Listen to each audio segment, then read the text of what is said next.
Alessandra, você é advogada. Para a gente, que é um pouco, enfim, eu não conhecia até então muito bem sobre o judiciário brasileiro, a gente passa a descobrir um monte de coisa sobre como essas subordinações, sobre as relações que devem existir entre as partes. Te choca tudo isso quando você tem contato com esses vazamentos? Você disse, me choca a revelação do que foi a Lava Jato, né? Isso, exatamente. Na verdade, a gente já desconfiava do que era a Lava Jato, esse monstrengo, como diz o Leandro. Eu acho que tem uma questão, e aí a gente tem que fazer a meia-culpa dos governos petistas, em que ele desperdiçou várias, né, oportunidades de realmente democratizar a justiça, né? Porque isso que o Leandro falou em relação ao Ministério Público acontece em relação ao Judiciário numa proporção ainda pior, né? Que é o CNJ. Quer dizer, o que foi o CNJ? Houve uma emenda constitucional em 2004, salvo engano, né, que era a reforma do Judiciário, e entre as questões centrais que estavam ali era a criação de um órgão de controle, né? E efetivamente um órgão de controle externo. E o CNJ, na verdade, o que ele é? Ele nada mais é que um próprio comitê do STF, né? E, claro, da Procuradoria, enfim. Então, de fato, você tem uma cúpula do Judiciário que é absolutamente intocável, né? E também do Ministério Público, né? O STF, hoje, ele concentra poder, de fato, ali você tem uma concentração de poder que é absoluta. Uma decisão que é tomada ali, ela não tem como ser revista, né? A própria decisão, por exemplo, sobre a Lava Jato, o STF poderia, não afastar o Dallagnol, mas poderia trazer a Lava Jato, por exemplo, para o STF, né? Até porque a própria competência, né, da Lava Jato em Curitiba, ela sempre, desde o início, ela foi algo profundamente discutível. Sim. Né? Na verdade, o Moro fez uma manobra gigantesca para conseguir trazer a competência de um contrato que teria sido celebrado. Enfim, uma gambiarra jurídica, né? Então, acho que aí a gente tem um problema muito sério, né? De fato, você se encastelou ali pessoas e interesses no judiciário, na alta cúpula, e não tem como mexer nisso. O Lula pôde nomear muitos ministros para o STF, né? E o Lula e a Dilma, e nomeou péssimos ministros. E eu digo péssimos ministros porque nessa perspectiva de um Estado social, né? É nessa perspectiva que eu estou dizendo. Ele nomeou pessoas que não, de maneira nenhuma, eram alinhadas com a sua agenda. Né?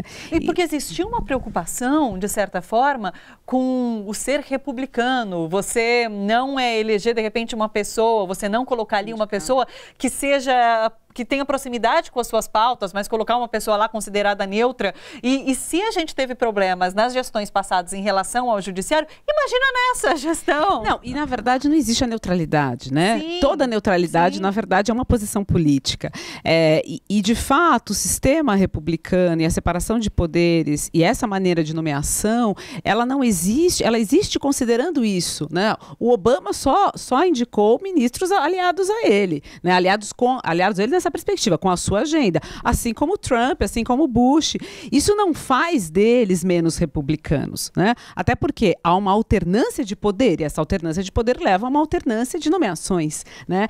Mas por um complexo, eu digo, né, quase de vira-lata, né, da esquerda no Brasil, ou sei lá o quê, né? Um medo, um receio, ou enfim, não houve essa preocupação, né? Dos ministros nomeados, talvez 1, 2, tivessem um alinhamento ideológico. E o ideológico aqui é um ideológico no sentido daquilo que são os ideais, né, de uma república, né, enfim, que é o que eu digo, um Estado social, né, uma perspectiva ou não mais ou menos democrática. Então, lamentavelmente, a Lava Jato ela é a expressão disso. Ela é a expressão desse poder absoluto que foi conferido, né, e que vai produzir mini monstrinhos mesmo, a menos que se reforme de uma forma mais efetiva. Eu volto com o Leandro, porque isso, a gente falava sobre a questão de acabar com a Lava Jato, mas é fazer uma reforma no judiciário inteiro, né? Então é muito profunda essa reforma que precisa ser feita. É preciso... As pessoas costumam não saber, mas o Ministério Público Federal, o Ministério Público não é judiciário, né? Poder Judiciário é uma coisa, o Ministério Público é outra. As pessoas não confundem. Pô, mas esses caras do Judiciário... O problema do Ministério... O problema do Ministério Público é que o regramento dele tem que ser modificado. E tem que haver algum controle sobre ele. O Poder Judiciário, com todos os problemas que ele tem, eles têm muitos problemas, eu concordo muito com a professora aí que nos disse que os governos do PT perderam a oportunidade de transformar a justiça, o judiciário no Brasil, fazendo essas indicações ridículas ao Supremo Tribunal Federal, e perdeu mesmo, perdeu. Teve chance, acho que foram 11 ministros, né, ou mais, que foram designados pelo PT, e assim, eu diria que 100% foi péssimo. Tem uns melhorzinhos que outros, mas 100%. Isso porque morreu o Carlos Alberto Direito, que era um ultra-radical da Igreja Católica. Um cara que já estava, era uma voz, estava se levantando no Supremo contra a lei de células-troncos, né? Isso ele morreu. Aí botaram, acho que um pior no lugar, mas não sei o que foi. Ainda tinha Eros Graus, eram todos péssimos. Todos se voltaram contra a ideologia que os colocou no Supremo Tribunal Federal. Se voltaram de uma maneira absurda, soberba, voluntariosa. É uma vergonha o que aconteceu nessas indicações. E não tem mais volta. As pessoas vão ficar aí até os 75 anos de idade, apodrecendo junto com o Poder Judiciário dentro daquele prédio. Então, o que a gente vai ter que discutir, na verdade, é uma reforma do Judiciário, mas que agora não há a menor condição.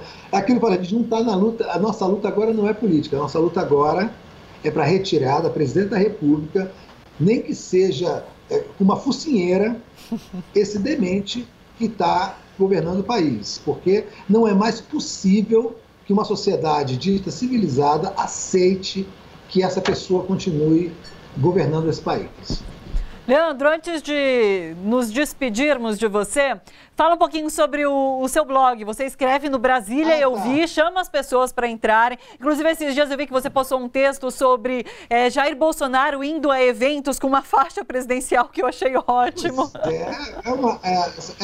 É uma caricatura. É uma caricatura do Jeca, né? É o Mazzaropi da Presidência da República, uma coisa inacreditável, mas que depõe contra a presidência da República, que depõe contra o nosso sentido de nação civilizada. A gente tem que se livrar disso. Bom, o meu blog chama Brasília Eu Vi, o endereço dele é brasiliaeuvi.com.br. Lá eu coloco todos os textos que eu coloco também nas redes sociais e que fazem parte também da Organização de Jornalistas pela Democracia, que eu participo com muitos outros jornalistas no Brasil. Eu convido então você, Thalita, para visitar lá o blog. Fico muito feliz de saber que você lê os meus textos nas redes sociais. E todo mundo está vendo. Só ir lá, brasiliaeuvi.com.br. Muito obrigado. Isso aí, maravilha.